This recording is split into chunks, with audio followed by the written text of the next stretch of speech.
Hi, this is Kelly. Welcome to my channel, Gothic Christmas Winter's Night. DIY number 1, A Dark Christmas Tale. So I have some thrifted hardback books, and I paint them with just flat black. And I printed this spine cover, and we're just going to Mod Podge that to the spine of the book. I just printed this on regular paper. I can share the link to these Etsy papers, I believe, but it's something you kind of have to play with to size correctly, and as you can see, I don't have it quite right, and later I overlap some torn pieces that, I printed the same image and put on the top and bottom, and I'm just making sure I get that down around the sides a little bit there.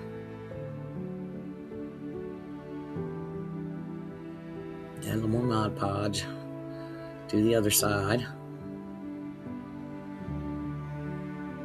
And just smoothing that out really well. A lot of times there's stamped title on the spine, and it'll show through the paint. So, and you can cover it up with, you could just do tissue paper, crumpled tissue paper. You can do whatever you like, a little textured paint. So I have 3 books here I've already done, and you see I am painting some antiquing wax on the edge of the pages. Before I did that, I did the same thing with Mod Podge. All you do is hold it closed, Mod Podge the outside edges of all the pages, put it on nice and thick, and then weight it with some other books or some plates or something like that, and leave it for an hour or so, and it will seal all the pages shut. And then I just colored it with antiquing wax. Pretty simple. So now I've got this paper I got from Hobby Lobby. They've got the prettiest textured papers. And we are going to use tacky glue to attach this to the top of the book. Now we're only decorating the top of one book. The other you see on the upper right corner there, I have done the same where I put a spine on them. They're just for display. So we're not going to worry about. We are going to dry brush a little silver all over everything, just to give everything a little shimmer. But that's all we're going to do to those other books. So we've got this paper glued down, and we're going to go ahead and paint it black.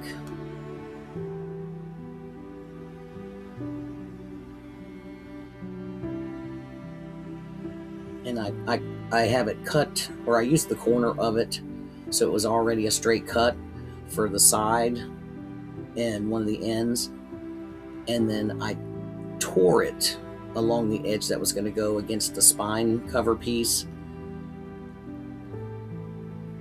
so that, it wouldn't just be a straight line. And I'm just going to take my metallic silver and dry brush and pick up the texture in that paper. I love that paper. It's so pretty. And then we'll go ahead and do the spine there. So I have this skull, and I painted him with sandstone chalk paint, and the crevices already had black in them, so I was just careful not to get the paint in there. And then I just dry brushed a little black to darken it. This is a pine cone I spray painted black, and we have some white flocking powder, and I'm just going to take some black paint and hit the tips of all the petals a few at a time and shake that flocking on there, so that'll have it look like there's snow on all the edges of the pine cone. And I just did several at a time. Turn it over. Don't really tap it, just kind of shake it off gently. You don't want to knock it all off. And we just continue moving on up here. Thank you for being here with me today. I hope you guys are having a wonderful holiday season. We've had snow twice, just little snows, but early. It's crazy. It is absolutely crazy. So I made this little hat. That's a video for another day, because that's kind of trial and error and hot glue and fur. And so anyway, I went ahead and just had it made up before I filmed this. And we're just going to hot glue. Though I left it open at the bottom, so I could glue it tighter or looser if need be in the back. And then I'm going to add a little glue underneath the hat across the front. And I stuffed it with just some cotton balls. You just take cotton balls and kind of shred them apart a little bit. And it works just like batting. And here he is with his hat on. He's so cute. And these are some Dollar General Jingle Bell tree ornaments. And I just painted those with black chalk paint. And now we're going to dry brush a little gold accent. And here's a little sprig of green. And we're going to do the same as the pine cone. I just brush some Mod Podge here and there. And we sprinkle the snow. And it just gives it a little dusting of snow. Now, I've lost some footage, but you see here where everything is laid out? That's where I glue everything. You'll see in a minute. I don't know what happened. I was editing and I'm like, uh-oh. I don't know if I accidentally deleted it or what. But basically, the way you see it laid out is how I glue everything in place. And we get the skull on there, and then that sprig of green kind of comes out from the side of the skull, and then the pine cone. And I have that little piece of like some kind of ivy or something like that, and the red berries in that piece. And then you'll see in the reveal later where I place some ornaments in the Jingle Bell. DIY number 2, Winter's Vigil. So I had this frame laying around. It used to be a mirror, and it was just it was old and kind of cheesy. So we took the mirror out, and we are going to paint this. This is indigo blue. This is a Michaels paint. It's a chalk paint, and it's just a nice looking dark blue. And once that's dry, we're not exactly going to dry brush, but we're not going to completely cover the blue. We're just going to get a heavy black distress here and there. Just darken it all up. And make sure to get the outside and the inside edges and all that. And I have this piece of fence. I think this one came from Family Dollar. And I'm just sanding the edges where it was molded. There's little edges hanging off. So I just sand those off with an emery board. And now I'm going to take my vintage, Deco Art Vintage, which is like a grayish, bluish. And we just dry brush that to pick up all the rough details in the fence. And this is a metallic brass. And we're just going to give it a little more aging. It actually turns out looking kind of like wrought iron that's been in the weather. I love experimenting with paint. It's amazing what it can do. So on all these details, the raised areas, we're going to put some in on all the tops of all the pieces. And then also there you go, in the middle, where the pieces kind of curve together, those crevices there, we're going to put it in there. And you don't need it to be heavy. You just want it to show up a little bit. And then we're going to take some silver and dry brush all around the entire frame. Give it a little shimmer. And this is just a piece of black foam board. And we are going to texture this with my favorite method, the crumpled tissue paper. And I've already crumpled it up and torn off the straight edges, and we're just going to tear it into pieces, kind of large pieces. They don't, you want it to not take a year, because we want to get it on there and just keep overlapping and then adding Mod Podge to the top to seal it as you go. And I just fold it, I just leave a little bit of an allowance to fold around towards the back. The edges of this is not going to show once it's in the frame, but you don't want it all bunched up where it's going to keep it from fitting in the frame properly. And just keep on adding torn pieces of tissue and Mod Podge until you've got it covered. And that's pretty much it.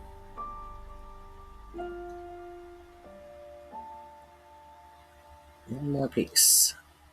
And of course we let that dry. And then we're going to paint the entire thing with black chalk paint. I go through some black paint. Oh my God. Now this is a what brand is this here? This is the Waverly chalk paint in lavender. And I'm just going to sponge all over to pick up all the texture. And it was coming out a little too light, so I did go back over it a little heavier. And you can just dry brush something to pick up the texture. You can do it however you like. You can do just silver dry brush. But this, I just thought this looked kind of pretty, like a night sky. And once that's dry, I clear coat that with a satin finish. And these other two pieces, I also do the same. You always want to seal that chalk paint. And you can seal it and then do metallics. That's how I like to do it. It's easier to blend the metallic paint, I find, that way. So this little cross I got at DG, Dollar General. And we're going to paint this entire thing black. And then you see it's got two layers.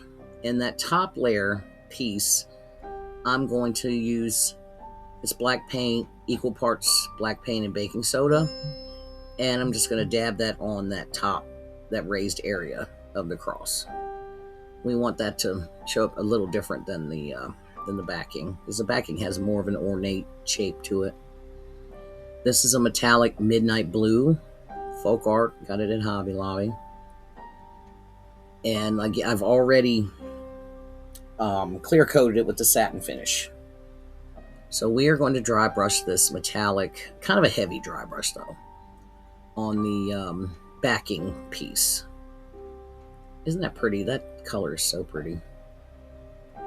I was worried it wouldn't show up on the black, but it does.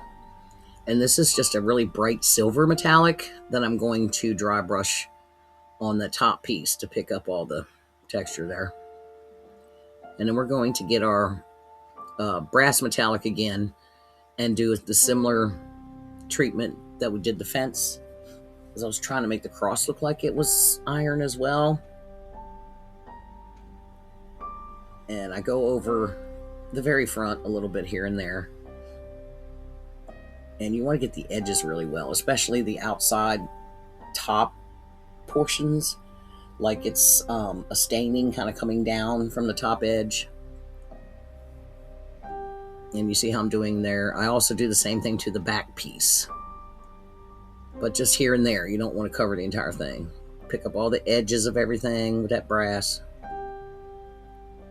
It really gives it a cool look. You can kind of see, yeah, you see the brass on the very top edges.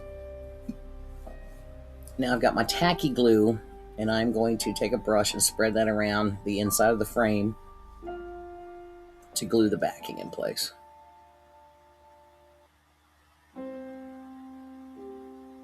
I ended up doing the back, the texture and paint on the back, because it warped it.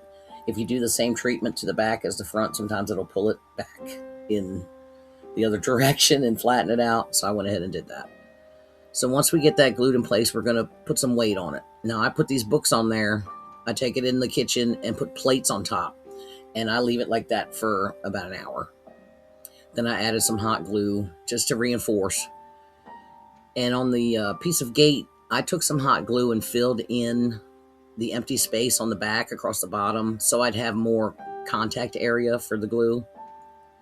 And we're just going to hot glue it in place just on the bottom. It fits in there tight enough that that's all it needed. It's not going to go anywhere. And then I've got this double-sided mounting tape. And what I did was I doubled it. I cut two pieces, peeled the backing off, and stuck the two sticky sides together. Placed it on the back of the cross, because I wanted a little more height. You know, I wanted it to be raised off of the backing a little bit. And you peel that last piece of backing and get it centered in place, and that's pretty much it. And this project is done. And here's my reveal. So you'll see where I put the jingle bell and the gold ornament on the front. I glued those two items. The other ornaments are just the ones hanging, and they're just laying in that piece of green, and that's pretty much it. And they're on top of the other, you know, those other books. They're just stacked on there. He's so cute. I love that.